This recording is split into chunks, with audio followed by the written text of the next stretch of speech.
గన్నవరం నియోజకవర్గంలో ఎవరు గెలవబోతున్నారు? గన్నవరం నియోజకవర్గంలో ఎవరిని గెలవబోతున్నారని చిన్నపిల్లలు అడిగినా చెప్తారు.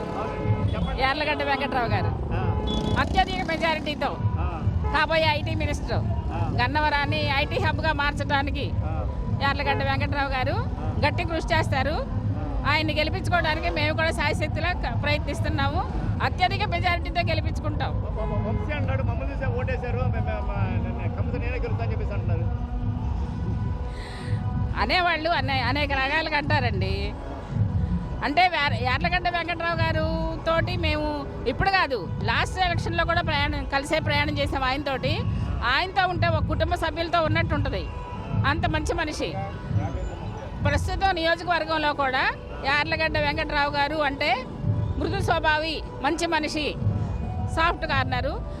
అదొకటి. ఆయనకు అంతకుముందు ఓడిపోయిన సింపతి ఉంది. ఆ సింపతి ప్లస్ అన్ని ప్లస్ పాయింట్లేనండి ఆయనకి. ఈసారి విజయం వెంకట్రావు గారిది. జై యార్లగడ్డ. ఎవరు గెలవబోతున్నారు? ఎవరు గెలవబోతున్నారు చెప్పు. యార్లగడ్డ గారిని గెలిపించుకోవాలి సార్. మేము గన్నవరం ముద్దుబిడ్డ యార్లగడ్డ అడ్డ. ఇది జై యార్లగడ్డ. నాకైతే ఏ పథకం రాదు. నాకు ఆఖరికి రైతు భరోసా కూడా రాదు. ఏది రాదు. ఆర్బీకే కేంద్రాలు, రైతు భరోసా కేంద్రాలు బ్రహ్మాండంగా ఉన్నాయి. ఇతరుల నుంచి పంట దాకా మేమే చూస్తున్నామన్నారు. నాకు రావట్లా, మరి ఏది రావట్లా. పోనీ నా చెల్లికి కూడా రావట్లా. మరి మేమంటేనే పట్టించి మాకేది రావట్లా. అంటే రాజకీయాలు అంత రూపీ అంటారా? భగవంతుడు తెలియాలి. ఇక అది మనం చెప్పలేం కదా. ఇప్పుడు గన్నవరం నియోజకవర్గంలో ఎవరు గెలవబోతున్నారు? యార్లగడ్డ వెంకట్రావు గారు గెలుస్తారమ్మా కంపల్సరిగా. ఎన్ని వేల మీద గెలవబోతున్నారు? 30.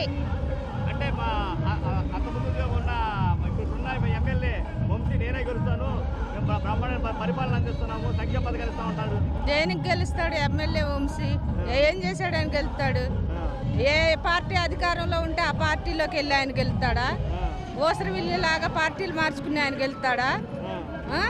ఎందుకు గెలుస్తాడు? ఎలా గెలుస్తాడు? ప్రజలందరూ కూడా ఇప్పుడు వెంకట్రావు గారినే చూడాలని గట్టిగా ఉన్నారు. వెంకట్రావు గారే గెలుస్తారు ఈసారి కంపల్సరిగా. 30,000 ఓట్లతో వెంకట్రావు గారే గెలుస్తారు.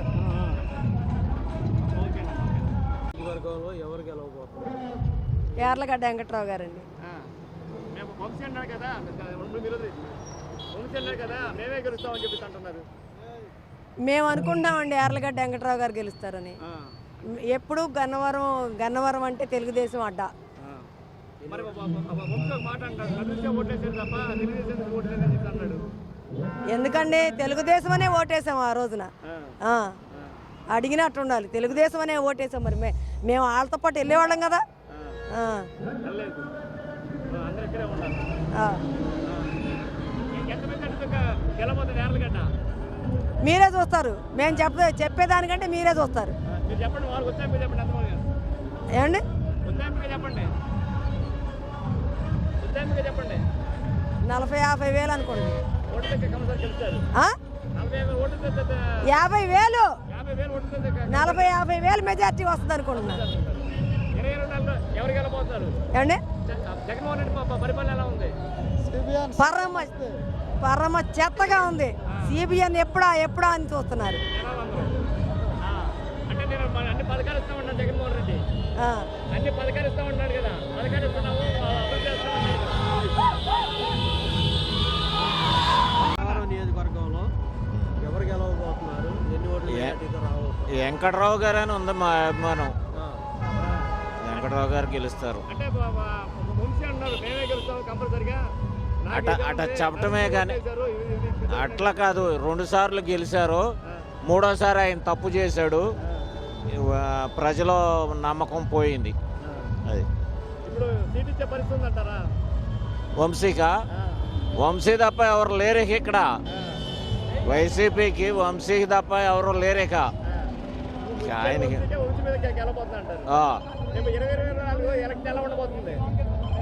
2024 ఎలక్షన్ టీడీపీనే గెలుస్తుందని ఉంది.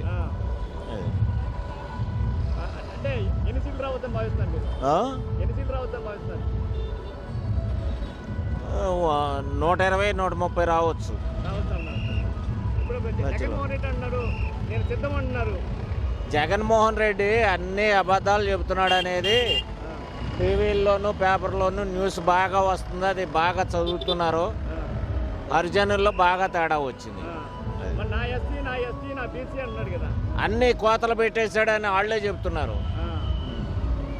అంటే కోదరంటే ఎందుకు పెట్టిట్లు? సంక్షేమ పథకాలు కూడా బ్రహ్మాండంగా ఇస్తున్నామని చెప్పేసి అంటున్నారు. ఆడ అన్న దాంట్లో 3వ వంతు ఇవ్వాల. అది అంతేనంటారా? ఇప్పుడు 2024లో కంపల్సరిగా యార్లగడ్డ గారు అంటే ఆయన యొక్క ఇంతకుముందు అతి తక్కువ మెజారిటీ తోటి ఓడిపోయాడు, తక్కువ ఓట్లతోటి. మెజార్టీ ఎంత రావచ్చు యార్లగడ్డకి? ఒక 20 నుంచి 25,000 లోపు. ఫస్ట్ కంపల్సరీ వచ్చేసి అంటున్నారు. అంటే గతంలో ఓడిపోయిన సానుభూతి సానుభూతి ఉంది. అదే పోయినసారి వచ్చినప్పుడు కొంచెం హరిజనులు బాగా చూశాడు. ఎలక్షన్ అప్పుడే ఆ టైంలోనే బాగా చూశాడు. బాగా మర్యాదగా, అంటే బాగా చూడటం అంటే డబ్బులు ఊరికే పెంచిపెట్టి కాదు, మర్యాదగా పలకరింపు అది బాగుంది. ఖచ్చితంగా గెలుస్తారండి. దేనికంటే ఆయన గతంలో చేసిన మంచి పనులు కానీ, ఏమైనా అభివృద్ధి పనులు కానీ, ఆయన చేసిన ప్రతి ఒక్క పనిని ప్రతి ఒక్కరు గుర్తిస్తున్నారు కాబట్టి ఆయన అత్యధిక మెజారిటీతో గెలుస్తారని మేము ప్రతి ఒక్కరూ హృదయానుసారంగా ఆశిస్తున్నాం. జై యార్లగడ్డ, జై జై యార్లగడ్డ, జై తెలుగుదేశం. हमारे नियोजकवर्ग में 2 बार वंशी करे हमें टीडीपी, अब उन वंशी आना नहीं बने सी ये बार वही भी आ रहे टीडीपी में आगो नजने 6 महीने हुआ, कम से कम 30,000 ऊपर मेजॉरिटी आता होगा एक्सपेक्ट करते हैं हमें. वही సారి 30,000 పైన మెజారిటీ వస్తుందని అనుకుంటున్నాం సార్, యార్లగడ్డ వెంకటరావు గారికి. ఎందుకంటే ఆయన గతంలో కూడా కొంత సానుభూతి ఉంది, గతంలో పోటీ చేసి ఓడిపోయిన సింపతి ఉంది. తర్వాత ఏంటంటే ఈనాడు ప్రభుత్వం చేస్తున్నటువంటి అన్ని ఏదైనా సరే, అటు మద్యం కానీ, ఇసుక కానీ, నిరుద్యోగుల కుర్రోళ్ళకి యువత ఉపాధి వస్తారని చెప్పేసి మోసం చేయడం కానీ, ఇవన్నీ కంపేర్ చేసుకుంటే మొత్తం గమనిస్తున్నారు గన్నవరం ప్రయోజులు. గన్నవరంలో ఎప్పుడూ పోటీ చేసినదే తెలుగుదేశం జెండాని ఎగరేస్తుంది. ఈసారి కూడా ఖచ్చితంగా తెలుగుదేశం జెండా ఎగరేయడానికి సిద్ధంగా ఉన్నాం మేమందరం. ఇటు మైనార్టీలు కానీ, ఎస్సీలు కానీ ఇంకా రగులుతూ ఉన్నారు.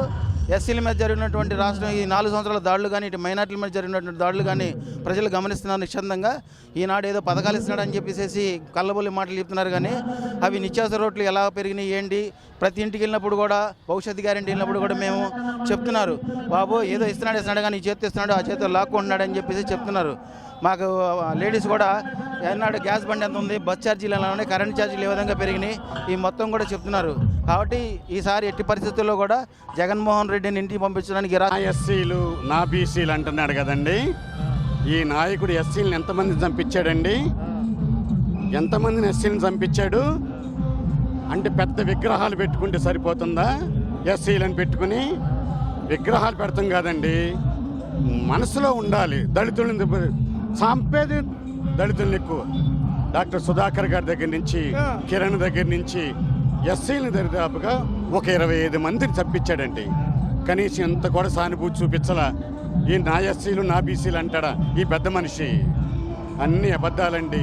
నోరు తెరిస్తే అబద్ధాలు, నోరు తెరిస్తే అబద్ధాలు. ఒక అబద్ధం మంచి ఎస్సీలు 25 పథకాలు తీశాడండి. 25 పథకాలను తీశాడు. ఎస్సీ పథకాలని 25 తీసేశాడు. అందరితో పాటు ఏదో 10,000 5,000 ఇస్తున్నాడు.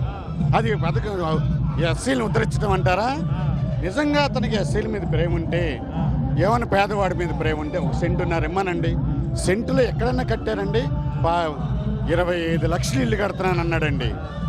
రాష్ట్రం మొత్తం మీద కూడా 1,00,000 కూడా అవ్వాల. 30 లక్షలు వస్తున్నాయి ఇళ్ళు అన్నాడు. 1,00,000 కూడా ఏపీలో అవ్వలేదు. ఒక మండల మేజిస్ట్రేట్ తహసీల్దార్ అంటే, ఒక మండల మేజిస్ట్రేట్ ఒక తహసీల్దార్ని చంపించారు, ఒక విఆర్ఓ అని చంపించారు, ఒక ఎంఆర్ఓ అని చంపించారు. ఏంటండి అది? నీ ప్రభుత్వం ఇదా? అదే చంద్రబాబు నాయుడు గవర్నమెంట్లో ఇది కరెక్ట్ కాదు, ఇలా చేసుకోండి అని చెప్పాడు తప్ప ఎవరిని చంపించలా, ఎవరిని కొట్టించలా. మరి ఆయనకి ఈయనకి ఎడ్యుకేషన్ ఎంత తేడా ఉంది? మీరు టీవీ వారు, మీ టీవీ ముఖంగా మీ మనస్సాక్షిగా మీరు సంప్రదించుకోండి, మీరు ఆలోచించుకోండి. ఏం క్వశ్చన్? మీ టీవీ ముఖంగా మీరు సంప్రదించుకోండి. సింహాద్రి సత్యనారాయణ అవినిగట్లో 3 సార్లు దేవాదాయ మినిస్టర్, ఎన్టీ రామారావు గారు పుణ్యం అంట.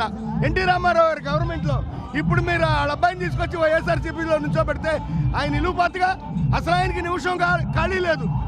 ప్రొఫెసర్, మంచి క్యాన్సర్ స్పెషలిస్ట్ డాక్టర్ ఆయన. అలాంటి మహానుభావుని మీరు రుచ్చ మీ రుచ్చా రాజకీయం మీది, రౌడీ రాజకీయం మీది, తీసేసిన రాజకీయం మీది. మీ చెల్లితోనే నీకు స్పందన లేని రాజకీయం. నువ్వు ఈ రోజున ఆయన రావచ్చా? సింహాద్రి చంద్రశేఖరరావు గారికి చెబుతున్నా, ఆయన రాకూడదు. వాళ్ళ నాన్నగారు పరువు పోతే వాళ్ళ నాన్నగారు ఆత్మ ఘోషించింది ఈ టీవీ ముఖంగా తెలియపరచుకుంటున్నా. అంటే ఆయన నా దళితులు నా ఎస్సీలు అంటున్నారు కదా, ఆయన ఎస్సీలకి ఏమీ చేయలేదండి. ఈ ఎస్సీలు కూడా ఈసారి 100% రివర్స్ అవుతున్నారు. ఎందుకంటే ఈ చిన్న పిల్లోడిని అడిగినా కానీ చెప్తున్నాడు సార్ వీడికి ఎస్సీలకి ఏమీ చేయలేదని. ఇంకా 125 అడుగులు ఏదో పెట్టాడంటండి. దానివల్ల ఏంటి ఉపయోగం? పిల్లల చదువులు స్కాలర్షిప్లు పోయిందండి, తర్వాత విదేశీ విద్య పోయిందండి, తర్వాత అసలు చదువుని దూరం పరిచేశాడండి ఎస్సీలకు కూడా. ఇంగ్లీష్ మీడియం అన్నాడండి. ఇంగ్లీష్ మీడియం అంత ముందు ఉందండి. కొత్త నాటకం ఆడాడు. ఇంగ్లీష్ మీడియం ఉందండి. మా పిల్లలు తెలుగు మీడియంలోకి వెళ్ళి ఇంగ్లీష్ మీడియంకి వెళ్ళారు. ముందు తెలుగు మీడియం మాతృభాష, ఏదో డైరెక్ట్గా ఇంగ్లీష్ మీడియం వచ్చేస్తారండి. అన్ని అబద్ధాలండి. అది ఇప్పుడు గన్నవరం నియోజకవర్గంలో ఎవరు గెలబోతున్నారంట? యార్లగడ్డ వెంకట్రావు గారు 1,00,000 ఓట్ల మెజారిటీతో గెలబోతున్నారు సార్, కన్ఫామ్. వంశీ అంటాడు నన్ను చూసి ఓట్లేశారు తప్ప టీడీపీ నుంచి ఓట్లు వేయలేదు చెప్తారు అన్నాడు. ఆయన అడగ తెలుసండి ఆ విషయం. టీడీపీ వలన గెలిచానన్న చాలాసార్లు ఒప్పుకున్నాడు. తప్పించుకోవటం కోసం దొంగ బద్దాలు, దొంగ మోసాలు, దొంగ ఆటలన్నీ ఆడుతున్నాడు. ఇప్పుడు సీట్ వచ్చే పరిస్థితి ఉందంటారా? ఏదండి, సీట్ వచ్చే పరిస్థితి లేదు. మర్చిపోయింది సోదరా, సీట్ రాదు. అసలు సీట్ ఎవరు? ఈ ముగ్గురు లేకు. వాళ్ళ నానికి సీట్ వచ్చేటట్లేదు, వంశీకి వచ్చేటట్లేదు, రోజాకి వచ్చే డిసైడే కాదు. అంబటి రాంబాబు కూడా సీట్ లేదు. అనిల్ కుమార్ యాదవ్ లేదు. నర్సరావుపేట అనిల్ కుమార్ యాదవ్కే లేదు. వీళ్ళందరికీ లెక్క చెప్పాల్సిన సమయం వస్తుందండి. వచ్చేది మా తెలుగుదేశం గవర్నమెంటే. డెఫినెట్గా వీళ్ళందరూ లెక్క చెప్పాలి, శిక్ష కూడా అనుభవించాలి. Thank you sir. అందరూ నమస్కారం అండి.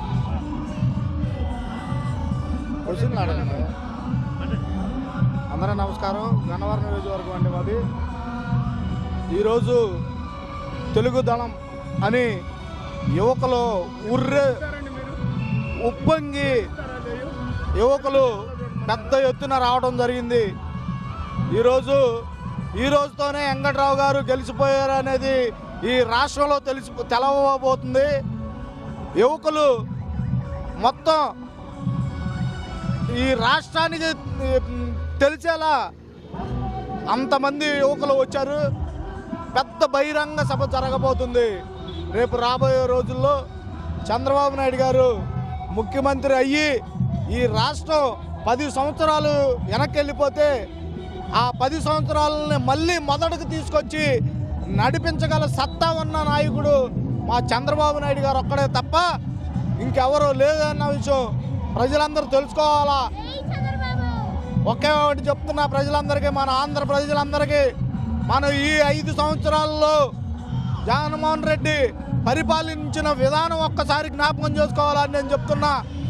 ఎన్ని కష్టాలు పడ్డామో తెలుసుకోవాలని ప్రజలందరూ సూచించాలి. ఒకసారి చంద్రబాబు నాయుడు గారి పరిపాలనలో ఏ విధంగా ప్రజలు సుఖశాంతులతో ఉన్నారు, ఇప్పుడు ఎలా ఉన్నాము అని ప్రజలంతా తెలుసుకోవాలి.